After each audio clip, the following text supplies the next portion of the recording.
सास और तीन बहुओं की कहानी। समझदारी और प्रेम का संगम। गांव में सरस्वती देवी नाम की एक वृद्ध महिला रहती थी। उनके तीन बेटे थे, राम, श्याम और मोहन। समय के साथ तीनों की शादी हो गई और घर में तीन बहुएं आ गईं, सुनीता, गीता और राधा। शुरुआती दिनों का संघर्ष। सरस्वती देवी एक सख्त मिजाज की महिला थीं। उन्हें परंपराओं से बेहद लगाव था और वे चाहती थीं कि उनकी बहुएं भी उन्हीं नियमों का पालन करें। तीनों बहुएं अलग अलग स्वभाव की थीं। सुनीता समझदार और शांत स्वभाव की थी। वह सास की हर बात मानती थी। गीता तेज तर्रार और आत्मनिर्भर थी। उसे हर चीज में तर्क करना पसंद था। राधा सरल और हंसमुख थी। वह सबको खुश रखने की कोशिश करती थी। समय बीतने के साथ सास और बहुओं के बीच टकराव बढ़ने लगा। सरस्वती देवी को लगता था कि बहुएं पुराने रीति रिवाजों को नहीं मानती, जबकि बहुओं को लगता था कि सास बहुत ज्यादा सख्त हैं।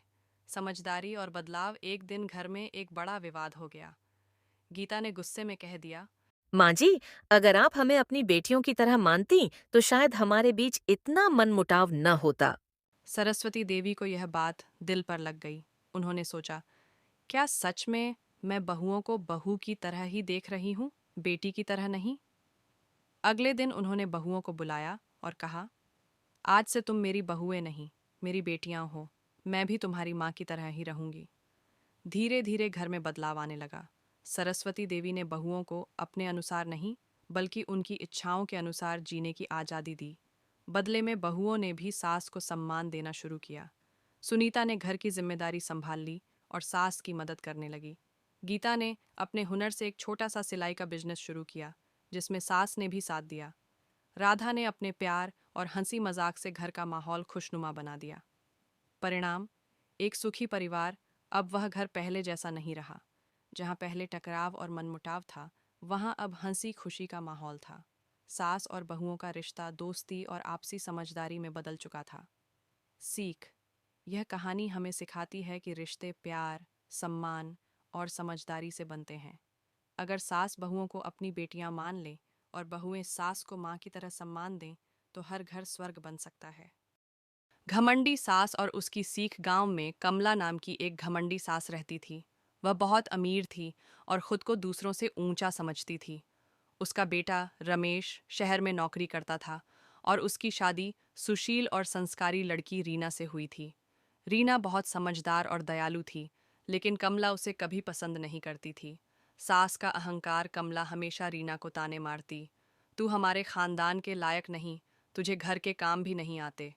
रीना हर बात सहन करती और सास की हर बात मानती, लेकिन कमला कभी खुश नहीं होती। वह गांव की औरतों के सामने रीना को नीचा दिखाने का कोई मौका नहीं छोड़ती। समय का खेल। एक दिन कमला को अचानक तेज बुखार और कमर में दर्द होने लगा। डॉक्टर ने आराम करने की सलाह दी। अब घर के सारे काम रीना पर आ गए। वह बिना शिकायत अपनी सास की सेवा करती रही, दवा देना, खाना खिलाना और उनकी देखभाल करना। धीरे धीरे कमला को एहसास हुआ कि जिसे वह तुच्छ समझती थी, वही उसकी सबसे बड़ी सहारा बनी। गांव की औरतों ने भी कहा, कमला, तेरी बहू तो देवी है। तूने उसे कभी समझने की कोशिश ही नहीं की। अहंकार का पतन। कमला को अपनी गलती का एहसास हुआ। उसने रीना से माफी मांगी और उसे बेटी की तरह अपनाया। रीना ने भी बिना किसी शिकायत के उन्हें माफ कर दिया।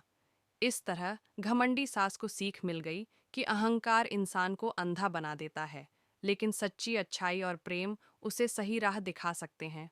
गरीब लड़की की प्रेरणादायक कहानी। एक छोटे से गांव में राधा नाम की एक गरीब लड़की रहती थी। उसका परिवार बहुत गरीब था। उसके पिता एक मजदूर थे और माँ घरों में काम करती थी। उनके पास दो वक्त की रोटी का भी ठिकाना नहीं था, लेकिन राधा पढ़ाई में बहुत अच्छी थी। हर दिन वह टूटी फूटी चप्पल पहनकर कई किलोमीटर दूर स्कूल जाती थी। कई बार भूखे पेट भी उसे स्कूल जाना पड़ता, लेकिन उसने कभी हार नहीं मानी। गांव में बहुत लोग थे जो कहते थे, लड़कियों को पढ़ाने से क्या फायदा? उसे तो घर के काम ही करने हैं। लेकिन उसकी माँ हमेशा कहती, मेरी बेटी जरूर कुछ बड़ा करेगी। राधा के पास किताबें खरीदने के पैसे नहीं थे, तो वह पुरानी किताबें इकट्ठा करती और गांव के एक शिक्षक से मदद लेती।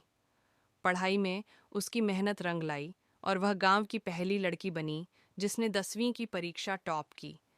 पंडित जी की अनोखी भविष्यवाणी। गांव में पंडित हरिदास अपनी भविष्यवाणियों के लिए बहुत प्रसिद्ध थे। एक दिन रामलाल नामक एक आदमी उनके पास आया और बोला, पंडित जी, मेरा भविष्य बताइए। मैं अमीर बनूंगा या गरीब ही रहूंगा? पंडित जी ने गंभीर मुद्रा बनाई, आंखें बंद कीं, होंठ हिलाए और फिर बोले, बेटा, तुम्हारी हथेली देखकर लगता है कि तुम्हारा भाग्य बहुत ही अनोखा है। रामलाल उत्सुक होकर बोला, कैसा अनोखा पंडित जी? पंडित जी बोले, तुम जब तक मेहनत करोगे तब तक गरीब ही रहोगे। रामलाल हैरान होकर बोला, और अगर मैं मेहनत ना करूं तो? पंडित जी मुस्कुराकर बोले, तो और भी गरीब हो जाओगे। गांव वाले जोर जोर से हंसने लगे और रामलाल सिर पकड़कर बैठ गया। उसने सोचा, पंडित जी से भविष्य पूछना ही सबसे बड़ी गलती थी।